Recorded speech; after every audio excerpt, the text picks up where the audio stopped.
Whiplash is a movie about a drummer and his teacher, and that's a very big understatement. But why am I talking about this movie today? Well, my wife's friend watched it and it reminded me of this movie. So, and I don't think I ever talked about it on YouTube. So here I am talking about the movie Whiplash from a life coach's perspective. So, um, I'm gonna go like stream of consciousness about this. I don't really have an order, but in the end, well, obviously, this is going to be a spoiler for Whiplash. So if you're interested in watching Whiplash and you don't want the, see the ending, then please, you, this is your warning to run away. Uh, in the end, who won, right? Number one, life is not a, battle, so there is no winner and loser. That's a great scheme of things. But if we had to choose between Fletcher, played by J.K. Simmons, and what's his name? I don't know the character's name. Um, Miles, is it? I gotta. Well, anyway, the main character and the teacher who won. I believe that it is the student who won because why? The teacher is ultimately a very manipulative and abusive person, right? Now, from the teacher's perspective, it's tempting to see that this student has reached his pinnacle because of my teaching, because of my methods, right? Because I gave him so many challenges to overcome, um, he thrived in it and therefore became this drummer who can give me a big middle finger in a really important stage. And while that is like can be his interpretation, that's only one possible reality out of all the possible realities, right? What if, you know, oh, it's Andrew. What if Andrew, played by Miles Teller, that's right. What if Andrew had met a more compassionate teacher who shared his life views and who was able to foster him in a non competitive way and he thrived even more? There's no knowing whether that possibility could have happened, right? Because, you know, you simply don't know. You only know the life that you got, and the rest you don't know. But the thing is, the person who is actually playing the drums is Andrew. And the skill that's acquired is ultimately Andrew's, right? And now, Andrew came up to that level of wanting to put the middle finger to Fletcher, but now through this experience, because he wins, has the dominance over Fletcher, after this moment, he transcends the influence of Fletcher because there's nothing more. But the thing is, well, that's from the scope of the movie. But what tends to happen is, now what?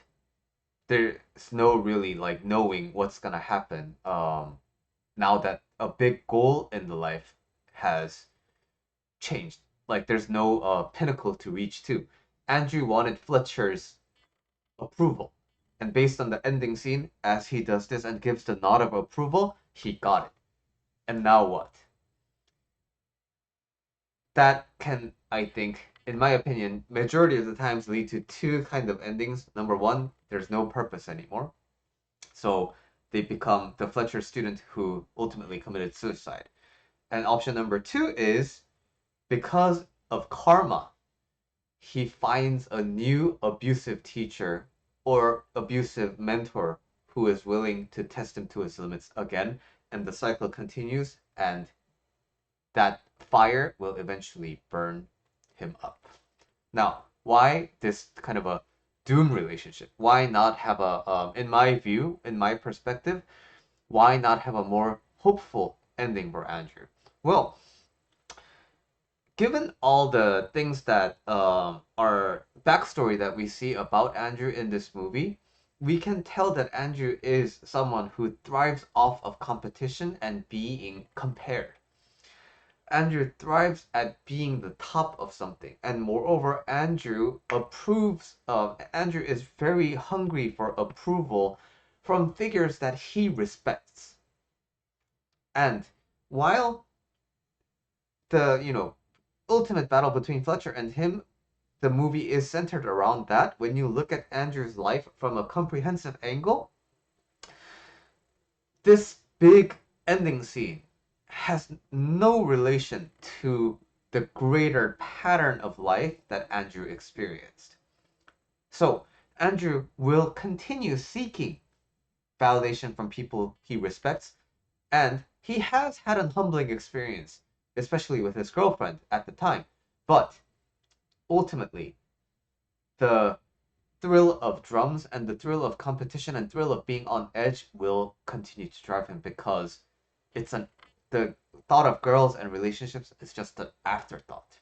It's a rebound.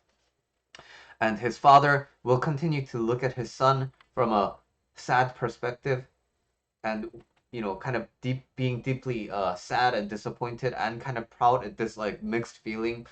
And Andrew will always continue to be a spiteful person because the movie showed nothing that contributes to the change in those regards.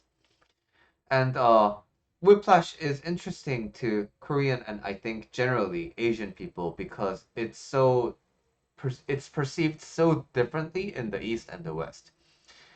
In Korea, education tends to be very abusive, and I know personally that I grew up in an environment where it was so common for students to be violently beaten by their teachers. Like Fletcher's abusive, right?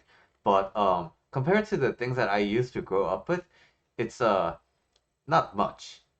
Fletcher does a lot of the he does resort to physical violence at times, but his tactic is usually around the emotional manipulation. But at least for Fletcher, there's an end game goal, right? They He wants to foster the best drumming skill, which is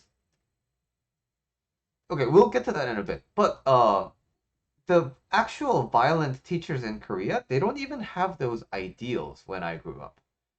They were simply just people, very frustrated people with the job of a teacher, and the only way they knew how to let out the frustration is to beat kids and by overpowering them. That's how they felt the control that was missing from their life.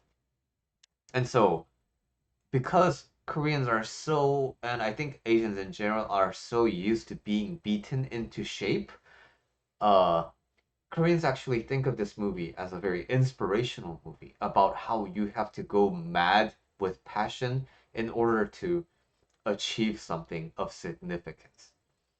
But so it's largely seen as an educational movie in Korea, but in America and in other non-Asian parts of the world, it's seen as a more of a kind of abusive dynamic exploration drama. And coming back to the character of Fletcher, why Fletcher's character is so problematic is the dynamic. Okay, so what makes Fletcher abusive and a manipulative narcissist instead of someone who is just really intensely passionate about drumming? The core essence of what makes Fletcher so vile is that he really resorts to shame. And what do I mean by shame? To Fletcher, if it's not his way, they don't, the people who don't play his way don't deserve a spot. Basically, there is no variety in styles. There's no variety in skill sets. There's no variety in the way of exploring music, and jazz of all things, which is supposed to be this really exploratory genre, an experimental genre. But to Fletcher, his ideals are superior. That superiority dynamic mixed with the tendency to erase the sub-superior options. That's what makes for a shaming dynamic, right? Because all shame wants you to do is not exist unless you're doing it the good way, unless you're doing it the better way.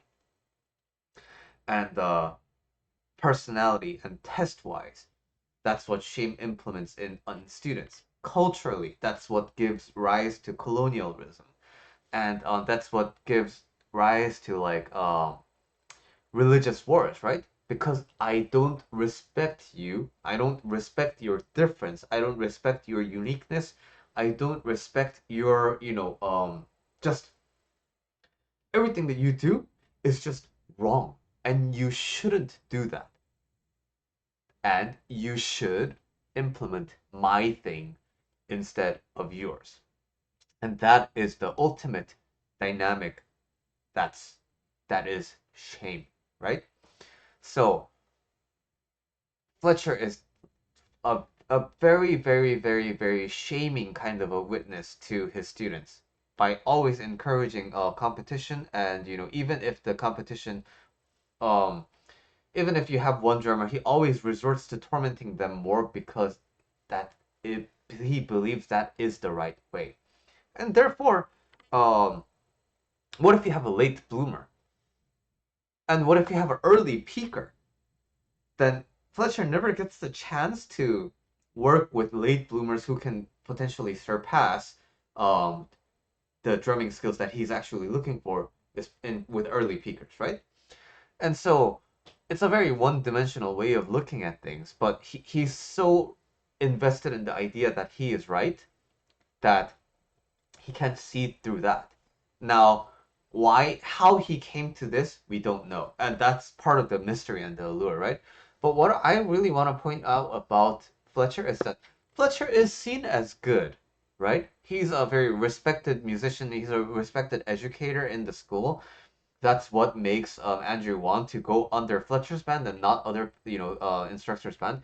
But the thing is, if he were so great, then, you know, there are so many things that about Fletcher and his curriculum and about his like stature as an educator. There are so many things that could be different for Fletcher if he were absolutely the best, right? So, like, he's just respected as a prominent figure, but he's not even the best. But he believes that he's the best, right? And the other side interesting, and the side that's interesting to me is how he's so respectful to the other people, especially the judges and the other people in the industry, and how he does a complete 180 to his students. And so that shows me that Fletcher is like although his approach is psychological, it's and he has ideals, in the end, he's ultimately not that different from Korean violent teachers who want to take who wants to take out um, the frustration and the anger of not him, because he has a high ego for himself, but we can tell that he's not absolutely the best because he always has to prove, he has always has to compete, and he always has to take risks with volatile students. So he always has things to prove to the world, and he lets that out to his students. And so he's all not all that different from all the abusive teachers who take it out on their students. And so ultimately, this is a very interesting movie that covers all of these really intricate aspects of human psychology. What is passion? How does it relate to like other aspects of life? Is a passion-driven life at the cost of everything else worth it? You know, and for such a niche thing as jazz drumming, like, is it worth being the striving to be the best if it makes you happy? But like, is being this is giving up and sacrificing this much, is that true happiness? Who knows? Like, the movie throws a lot of questions in a very passionate way, right? And I think this is absolutely one of the best movies I have ever enjoyed, and yeah, that's my spiel around it. Maybe I'll watch it once more, and then I'll have more detailed things to say around it. But this was my review of Whiplash from coming from a life coach.